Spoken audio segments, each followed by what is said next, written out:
1장 45절부터 54절 말씀 한 절씩 교독하겠습니다. 제가 45절을 읽습니다. 한 율법 교사가 예수께 대답하여 이르되 선생님 이렇게 말씀하시니 우리까지 모욕하심이니이다.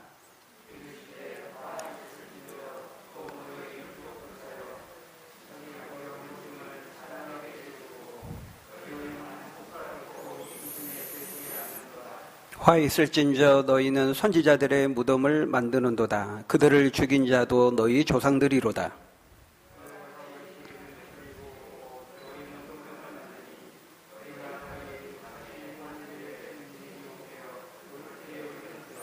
그러므로 하나님의 지혜가 일렀으되 내가 선지자와 사도들을 그들에게 보내리니 그 중에서 더러는 죽이며 또 박해하리라 하였느니라.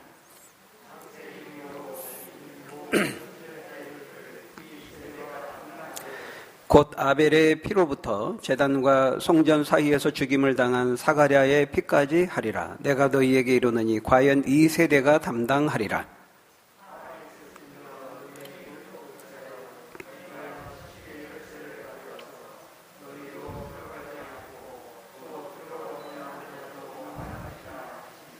거기서 나오실 때 서기관과 바리새인들이 거세게 달려들어 여러 가지 일을 따져 묻고 책잡고자 하여 노리고 있더라. 아멘. 이 땅의 모든 문제의 원인은 인간이 자신이 가지고 있는 참된 모습을 보지 못한다는 데 있습니다. 사람이 왜 부부싸움을 합니까?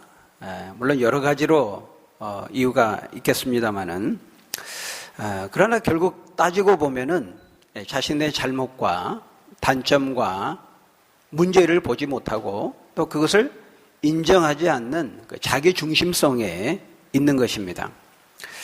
항상 우리는 우리 자신에게서 문제의 원인을 찾기보다는 다른 사람 탓을 하고 환경 탓을 하고 상황 탓을 할 때가 많습니다.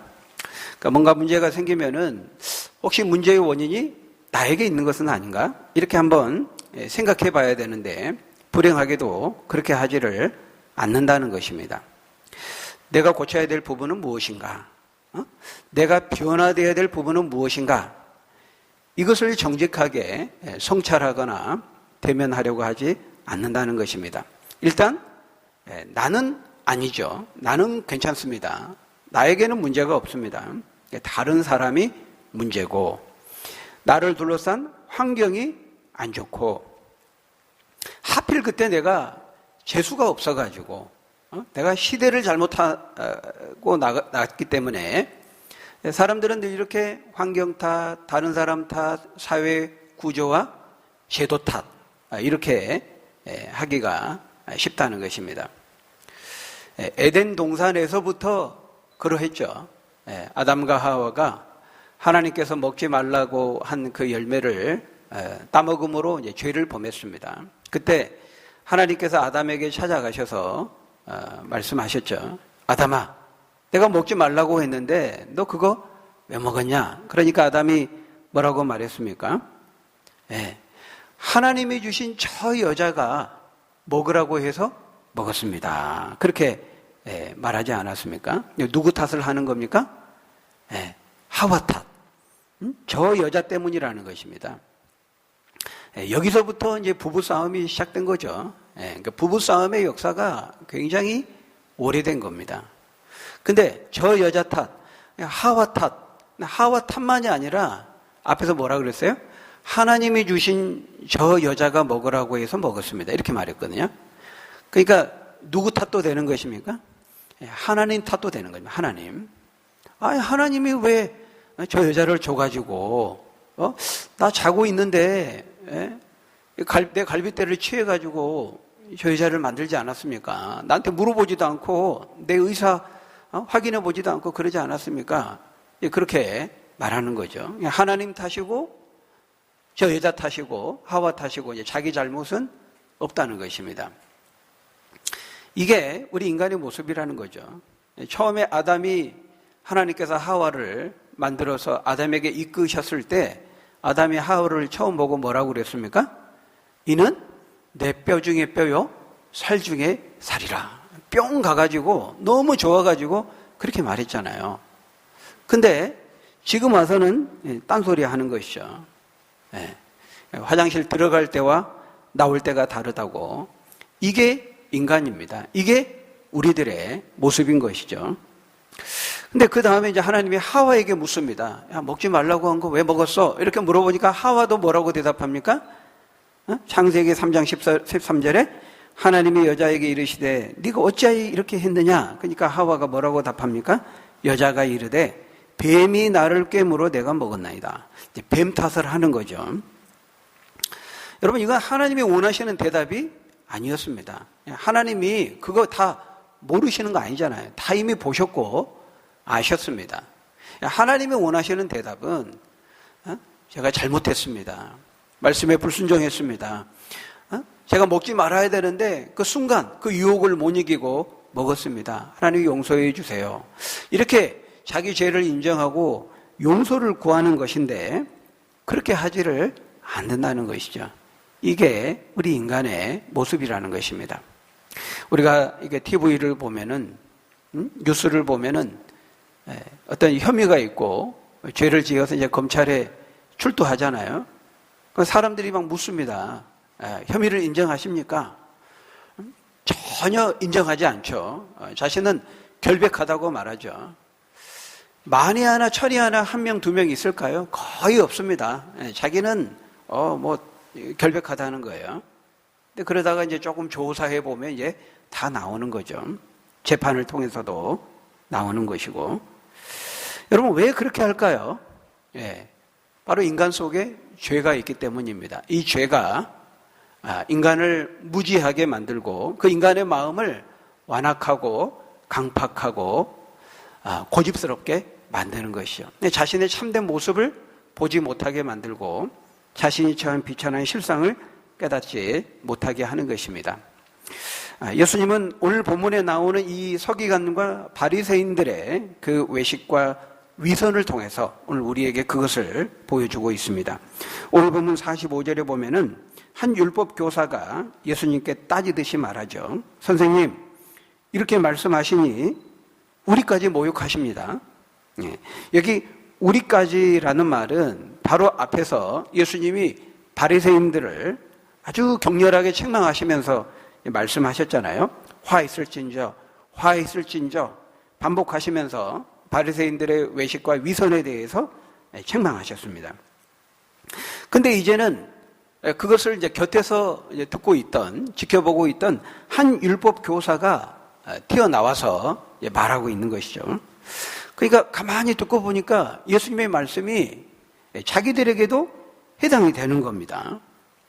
여러분, 이걸 뭐라고 말합니까? 도둑이 제발 제린다. 이제 그러죠. 예수님이 앞에 우리가 저번에 있는 그 본문을 보면은 바리새인들을 향해 말했습니다. 화 있을진저 바리새인이야. 율법 교사야 안 했습니다. 근데 듣고 보니까는 자기들한테 해당이 되거든요. 그러니까 예수님께 이렇게 따지듯이 말한 것이죠. 그러니까 이거는 바리새인만의 이제 문제는 아니었다는 것이죠. 여러분, 여기 율법 교사라고 하는 거는 우리가 일반적으로 서기관이라고 말하죠. 그 서기관들을 가리킵니다. 율법을 기록하고 해석하는, 말 그대로 율법 전문가들이죠. 율법 교사들입니다. 그 마태복음에서는 항상 이 서기관과 이 율법 교사와 바리새인이 이제 쌍으로 등장하죠. 예수님이 책망하실 때도 화 있을진저 외식하는 서기관들과 바리새인들이요, 이렇게 항상 같이 붙어서 나옵니다. 근데 예수님께서 지금 이제 이 율법 교사들을 향해서 바리새인들에게 했던 것처럼 아주 격렬하게 강한 어조로 화 있을진저를 반복하시면서 그들을 강하게 책망하시는 것이죠. 우리 46절 예수님이 뭐라고 말씀합니까? 우리 46절 한번 같이 읽어볼까요? 시작. 이르시되 화 있을진저 또 너희 율법 교사여 지기 어려운 짐을 사람에게 지우고 너희는 한 손가락도 이 짐에 대지 않는도다. 이 율법 교사들은 바리새인들과 함께 그 율법을, 그러니까 모세를 통해 주신 그 모세오경, 그 하나님의 말씀을 더 철저하게 지킨다는 그 명분하에 이 율법의 말씀을 굉장히 세분화하고 목록하였습니다. 그러니까 613가지로 나눈 거죠. 해서는 안 되는 것 365가지, 해야 되는 것 248가지. 그렇게 나누어 가지고 백성들로 하여금 이제 지키도록 그렇게 한 것입니다. 그런데 이게 이 사람들에게 뭐가 되었다고 말합니까? 짐이 되었다는 거예요. 짐. 너희가 짐이 되겠다는 겁니다. 여러분, 원래 하나님의 율법, 하나님의 말씀이 짐이었다는 말이 아니라 이 사람들이 그렇게 짐이 되도록 만들었다는 것이죠. 그러니까 예를 들면 율법에 보면은 하나님께서 안식일에 일하지 말고 거룩히 지키라 이렇게 말씀했잖아요. 근데 이 사람들이 거기다가 막 덧붙인 겁니다. 안식일에 일하지 말라고 했기 때문에 병들고 다치고 이런 사람들 치료하는 것도 일이니까 안식일에 일하면 안 된다, 치료하면 안 된다 이렇게 하는 거죠. 또 예수님의 제자들이 배가 고파가지고 이 뜰을 가다가 밀 이상 몇 개를 이렇게 떼가지고 손으로 비벼서 입에 넣었어요. 그랬더니 이제 왜 추수하느냐, 안식일에 일하지 말라 그랬는데 왜 추수하느냐 이렇게 정죄한 겁니다. 그러니까 애초에 처음에 모세를 통해서 주신 그 모세오경에는 그런 세부사항이 없어요. 그러니까 이 사람들이 그것들을 세부해서 덧붙인 겁니다. 그러니까 이런 식으로 하나님께서 하시지도 않은 그런 명령을 덧붙여서 사람들에게 멍해가 되고 짐이 되게 한 거죠. 그러나 예수님이 뭐라고 말씀했습니까? 마태복음 11장 29절에 나는 마음이 온유하고 겸손하니 나의 멍에를 메고 내게 와서 내게 배우라. 이는 내 멍에는 쉽고 내 짐은 가벼움이라. 이렇게 말씀했잖아요. 그러니까 하나님의 말씀은 멍에가 아니고 짐스러운 것이 아니죠. 저번 시간에도 말씀드린 것처럼 하나님께서 어떤 율법을 명령하실 때에는 거기에 함축되어 있는 하나님의 마음과 의도가 있는 겁니다. 그 하나님의 마음과 의도를 뭐라 그랬어요? 율법의 정신, 원리라고 한다고 했잖아요. 근데 이 율법의 정신과 원리, 하나님의 의도, 이게 굉장히 중요한데 이런 것들을 싸그리 무시하고 그냥 어떤 것을 했느냐 안 했느냐, 지켰냐 안 지켰느냐, 외적으로 나타난 그 행위로만, 행위 중심적으로만 접근한 것이죠. 그러니까 이렇게 돼버리면 율법이 짐이 되고 멍해가 되고 그 여호와에 대한 신앙은 아주 답답한, 그 영혼을 질식시키는 오직 정죄만 있는 이제 그런 신앙이 되고 마는 거예요. 하나님이 의도하신 것이 전혀 아니었죠. 그래서 지금 예수님이 말씀하시는 거예요. 너희는 하나님의 말씀을 지기 어려운 짐으로 만들어서 백성들에게 지웠을 뿐만 아니라 너희는 그 짐에 한 손가락도 되지 않는다. 그러니까 이 율법과 말씀을 백성들에게 잘못 가르친 것도 정말 잘못한 건데 그 율법을 하나님이 말씀하지도 않는 자신들의 생각을 거기다 집어넣고 자신들의 관습, 자신들의 어떤 전통 이런 것들을 하나님의 말씀으로 둔갑시켜가지고 이게 하나님의 말씀인 것처럼 그 백성들의 어깨에 짐을 지우고 멍해가 되게 하고 이 잘못 가르친 거 이것도 너무 큰 문제인데 그것에 더하여서 마치 자기들은 굉장히 엄격하게 하나님 율법 말씀을 지켜야 된다고 백성들에게 말하면서 정작 자기들은 그 말씀대로 자기들은 지키지 않았다라고 하는 것이죠. 이게 뭡니까? 이게 바로 위선인 거죠. 위선. 오늘날 용어로 말하자면 내로남불입니다. 내로남불. 요즘에는 이제 한자로 아예 나왔더라고요. 원래 없었는데 만들었더라고요. 아시타비. 나는 옳고 타인은 그르다, 틀리다. 그러니까 똑같이 하는데 내가 하면 옳고 다른 사람이 하면 틀리다라는 것이죠. 그러니까 그 말은 이제 기준이 없는 겁니다. 자기가 기준이 되는 거죠. 여러분, 이 지도자의 덕목이 뭡니까? 솔선수범이죠. 솔선수범. 이 솔선수범은 지도자의 가장 기본적인 자질 중에 하나입니다. 그러니까 만일 이 율법교사와 바리새인들이 지도자가 아니고 교사가 아니고 일반 사람들이었다면 그러면 그렇다고 할 수가 있겠죠. 그런데 지금 지도자의 교사잖아요. 그러니까 백성들이 이제 이 사람들을 보고 따라하는 거거든요. 굉장히 큰 영향력을 미치는 자리다라고 하는 것입니다. 그런데 이 사람들이 그렇게 위선을 행하고 하니까 막 엄격하게 막 율법을 세부화해서 막 지켜야 된다고 말을 하니까 이제 사람들이 볼 때는 저 사람들은 굉장히 하나님을 사랑하고 율법을 귀하게 여기고 말씀을 굉장히 귀하게 여기는 사람들이구나 이렇게 생각하게 하면서 정작 보니까 자기들은 지키지는 않는 것이죠. 그러니까 자신들이 이제 법 위에 율법 위에 군림하고 자기들이 기준이 되는 겁니다. 이게 외식이죠. 가식이죠. 위선인 것입니다. 거기 47절도 보십시오. 또 하나의 위선을 고발하는데요. 우리 47절, 48절 한번 같이 읽어보겠습니다. 시작. 화 있을진저 너희는 선지자들의 무덤을 만드는도다. 그들을 죽인 자도 너희 조상들이로다. 이와 같이 그들은 죽이고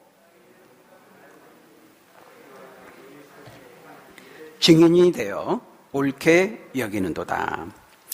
무슨 말입니까? 너희 조상들은 과거에 의롭고 참된 그 선지자들, 의인들을 죽였고 너희들은 그 무덤을 만들었다는 거예요. 그 무덤을 이제 아름답게 만든 거죠.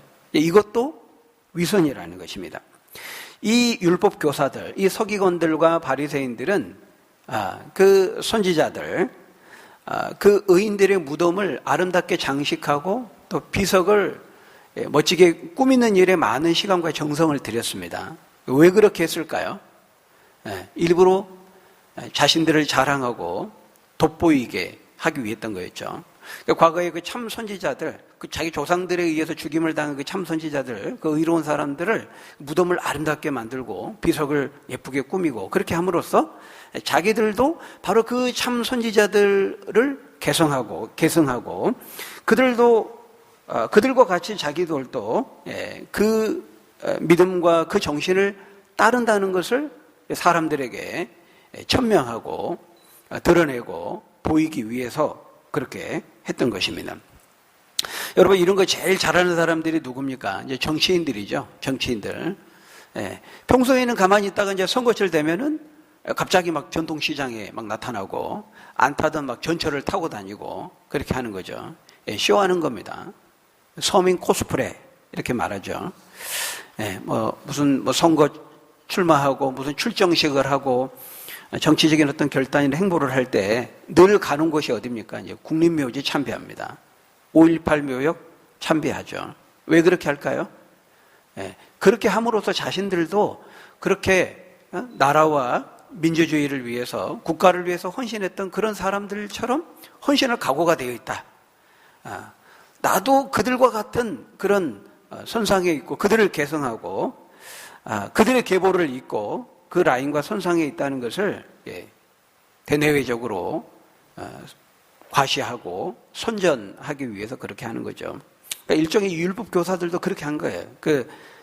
과거의 의인들, 참 선지자들의 그 무덤을 아름답게 만들고 꾸밈으로써 우리가 이걸 이렇게 소중하게 여긴다는 것은 우리가 이렇게 참 선지자들을 귀하게 여기고 그들의 그 수고와 헌신과 그 희생을 우리가 기리고 우리도 그것을 소중하게 여기고 우리도 그것을 계승하고 주관하는 이걸 보이기 위해서 그렇게 했다는 것이죠. 그러나 실제 그들의 내면과 중심에 정말 그런 마음이 자리 잡고 있었느냐? 그런 것이 아니었다는 거예요. 정말 마음 깊이 그 선지자들을 기억하고 기리고 그 의인들의 믿음과 정신을 이어받고자 하는 마음은 아니었던 것이죠. 사람들에게 좋게 보이기 위해서 그렇게 한 것입니다.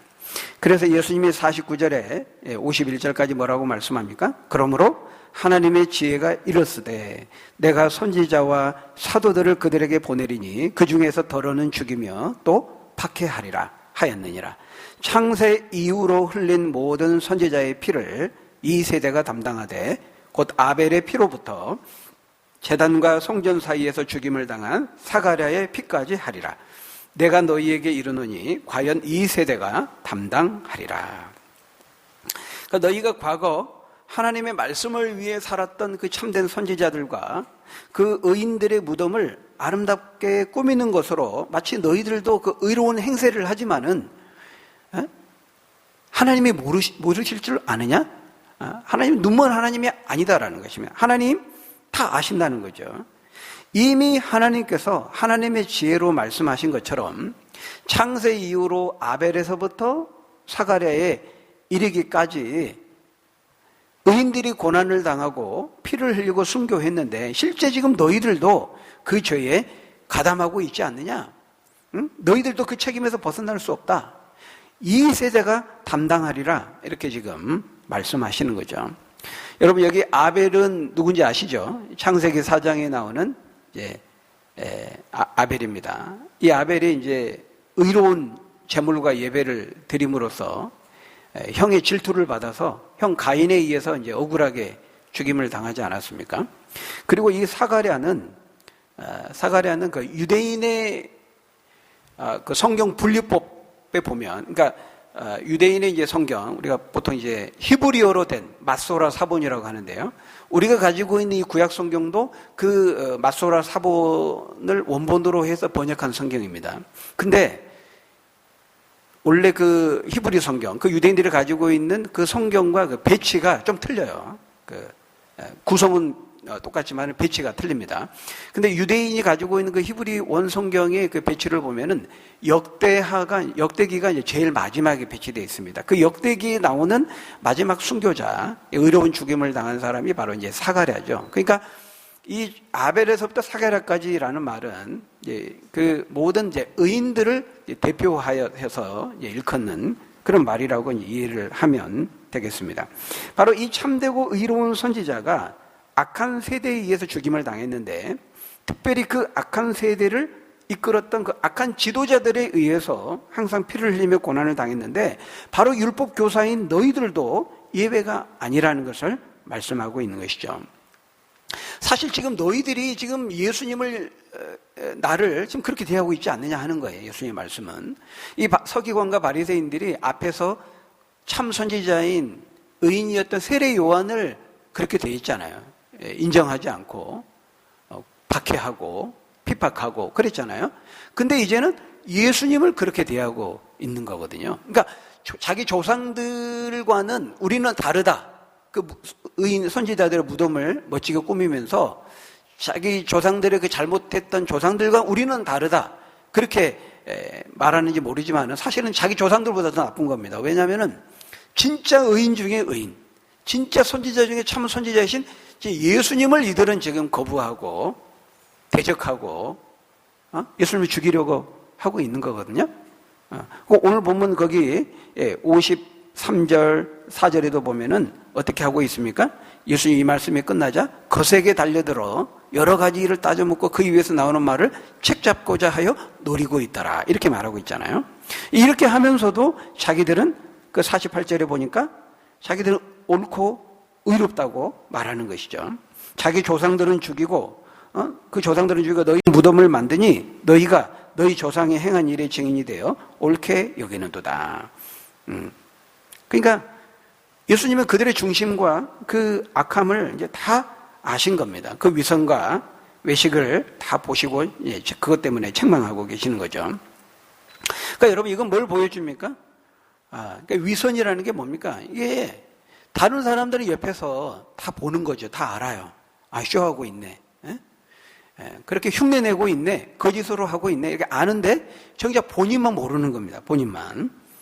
다른 사람은 다 그 문제를 보는데 자기만 자신의 문제를 못 보는 거예요.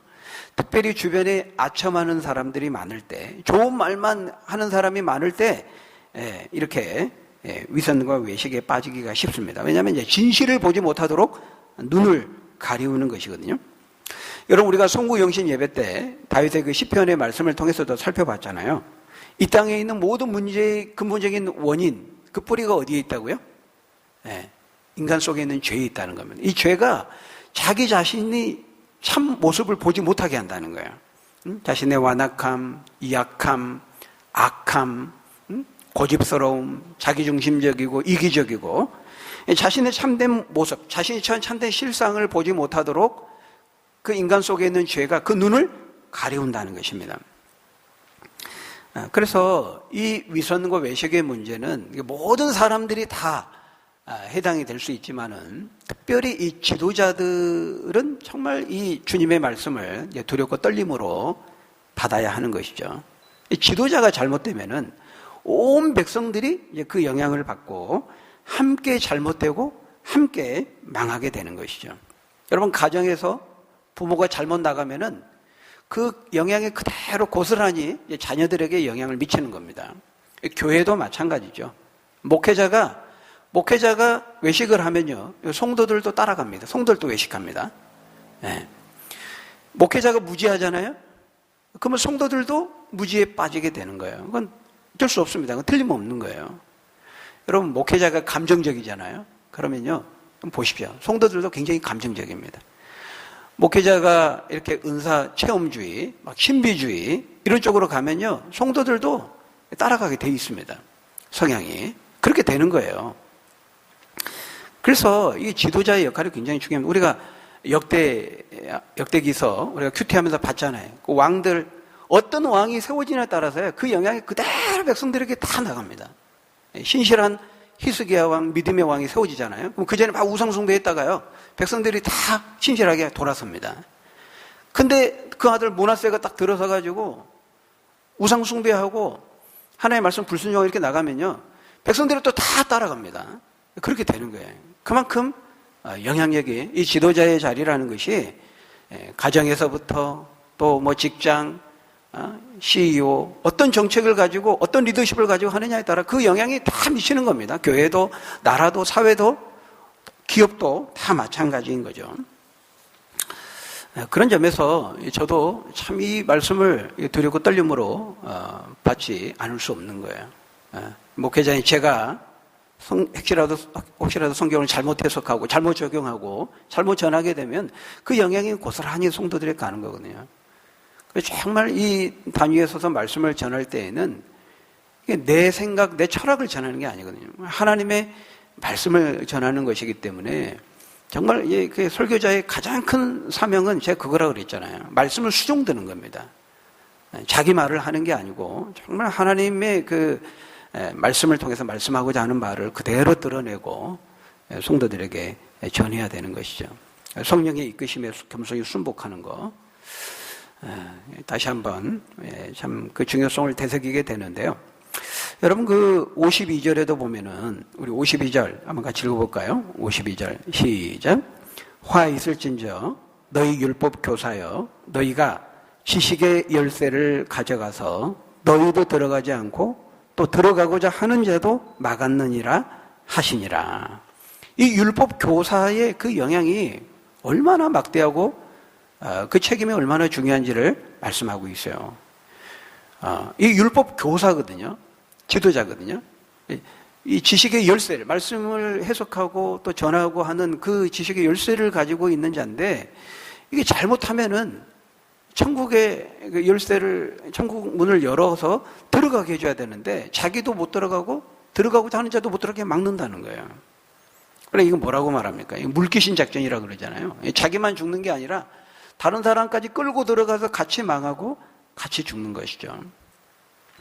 그러니까 이 바리새인들, 서기관들, 율법 교사들은 백성들의 영적인 지도자였습니다. 하나님의 말씀을 잘 기록하고 바르게 해석하고 영적인 지도력과 영향을 끼쳐서 이 백성들로 하여금 하나님께 바른 신앙으로 나아가도록 이끌어야 될 막중한 책임을 가지고 있는 자들이었죠. 그 지식의 열쇠를 가지고서 말씀을 바르게 이해하고 가르치고, 가르칠 뿐만 아니라 자기들이 그 말씀대로 살아감으로써, 그 삶으로 구현해 내므로써, 그 솔선수범하여 보임으로써 또 그들에게 영향을 끼쳐서 그들이 바른 신앙을 갖고 하나님께 나아가도록 해야 되는데, 그렇게 하지를 않은 겁니다. 그러니까 이 율법 교사들의 잘못은 두 가지라고 볼 수 있습니다. 첫째는 잘못 가르친 겁니다. 하나님의 율법이 아닌데 자기 생각을 집어넣어가지고 자기의 어떤 전통이나 관습 이런 것들을 이제 하나님의 말씀으로 둔갑시켜가지고 멍해가 되게 한 거예요. 하나님의 말씀한 것도 아닌데. 첫째는 잘못 가르친 거고요. 두 번째는 행동과 삶이 잘못된 거죠. 여러분, 어느 것이 더 나쁠까요? 어느 것이 더 해악스러울까요? 안 좋은 쪽으로 영향을 미치는 측면에서 어느 것이 더 영향이 클까요? 잘못 가르치는 겁니까? 잘못 행하는 겁니까? 어느 쪽이 더 안 좋을까요? 둘 다 안 좋습니다. 당연히 둘 다 안 좋아요. 여러분, 이 잘못된 가르침, 얼마나 해악스럽습니까? 얼마나 이 잘못 가르침으로 인해서요, 그 인생이 망하고 잘못 나아가잖아요. 그 이단에 한번 빠지면요, 이단적인 잘못 가르침에 한번 빠져들면은 이게 늪에 빠진 것처럼 그 신천지 우리가 봤잖아요. 부모도 몰라봅니다. 아무 말도 안 됐습니다. 마치 늪에 빠져서 헤어나오지 못하는 것처럼 그렇게 되는 거죠. 공산주의 사상, 사회주의 사상에 한번 쇠뇌되면요, 정말 어렵습니다. 한번 헤어나오기 어렵습니다. 동성애라든지 이런 잘못된 성교육 또는 이런 성적인 어떤 그런 잘못된 자극을 받고 그것이 마음이 한번 새겨지면은 그 한번 쇠뇌 당하면은 그 정말 그 고치기 어렵습니다. 그게 무서운 거예요. 잘못된 가르침을 받는다는 거. 책 한 권을 읽더라도 좋은 책을 읽어야 돼요. 많이 읽는다고 좋은 게 아닙니다. 물론 확고한 가치관이 서 있을 때에는 잘못된 책을 읽어도 이제 그것을 이제 분별해내죠. 분석해내고 비평을 하지만 그게 형성이 안 된 상황에서는 무조건 많이 읽는다고 해서 좋은 게 아니에요. 그 영향을 받기 때문에. 그래서 바른 가르침을 받는 거 너무 중요하죠. 또한 동시에 이 잘못된 가르침에 의해서 실족하게 되는 경우도 많지만 이 외식을 행하고 위선적인 행동을 함으로써 다른 사람들이 영향을 미치고 그 사람도 위선에 빠지게 하고 그 사람도 그러니까 위선하는 것을 보고 사람들을 실망시키거든요. 그 실족시킨다는 게 실망함으로써 또 상처를 주고 충격을 줘서 넘어지게 하는 거거든요. 그러니까 율법 교사들이 믿음 좋고 바리새인들 하나님 사랑 이런 줄 알았는데 알고 보니까 아주 위선적인 사람들이라는 거죠. 그걸 보면서 얼마나 충격을 받습니까? 얼마나 상처를 받습니까? 여호와의 신앙, 하나님의 신앙 믿을 게 못 되구나 하고는 실망하고 회의를 품고 떠나버리는 거죠. 그런 역할을 한 겁니다. 오늘날에도 그런 경우 많잖아요. 유명한 어떤 목사님, 유명한 어떤 지도자 이런 사람들이 위선적으로 잘못 행해가지고 그 미치는 영향이 타격이 많은 사람들을 기독교에서 돌아서게 하는 그런 영향을 미치게 되는 거거든요. 내가 교회 가려고 했는데 좀 믿어보려고 했는데 저 인간 때문에 저 인간 꼴 보기 싫어가 나 교회 안 나가. 이런 경우가 있을 수 있잖아요, 실제로. 어떻게 교회 다니는 사람이 그럴 수 있냐? 교회 안 다니는 사람들이 신자를 보고 목회자를 보고 어떤 그 사람들을 보고 정남이가 떨어져서 교회를 안 나가겠다는 거예요. 굉장히 무서운 말이죠. 누군가가 나를 보고 교회 안 나갈 거야, 예수 안 믿을 거야 이런다는 것은 굉장히 그 무서운 말이죠.